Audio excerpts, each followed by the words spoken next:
Please subscribe our channel. హస్తంలో ఈ బొటనవేలు కింద ఉన్నటువంటి ఈ భాగం అంతా కూడా శుక్రస్థానాన్ని రిప్రజెంట్ చేస్తుంది.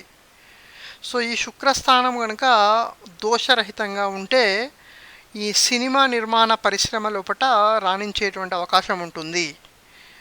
సో ఈ దోషరహితంగా అంటే మనకి ఈ శుక్రస్థానం అనేటువంటిది ఉబ్బెత్తుగా ఉండాలి, ఎలాంటి అడ్డుగీతలు లేకుండా, పిచ్చి గీతలు లేకుండా, అంటే ఇలాంటి అడ్డుగీతలు కానీ పిచ్చి గీతలు కానీ లేకుండా స్పష్టంగా ఉండాలి, ఉబ్బెత్తుగా ఉండాలి, మరియు రెడ్డిష్ కలర్ లోపల, ఎర్రని వర్ణం లోపల ప్రకాశవంతంగా ఉండాలి.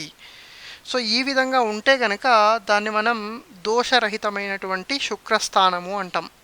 ఈ శుక్రస్థానము కనుక దోషరహితంగా ఉంటే ఇటువంటి వ్యక్తులు సినిమా నిర్మాణం లోపల ప్రొడ్యూసర్స్గా కానివ్వండి, వేరే ఇంకా సినిమా రంగం లోపల రాణించేటువంటి అవకాశాలు ఎక్కువగా ఉంటాయి.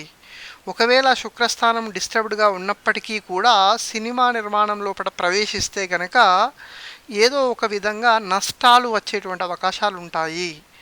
సో ఇటువంటి వ్యక్తులు శుక్రగ్రహానికి సంబంధించినటువంటి పరిహారాలు చేసుకోవడం ద్వారా ఈ సమస్య నుండి బయటపడడానికి అవకాశం ఉంటుంది. Thanks for watching. Please subscribe our channel.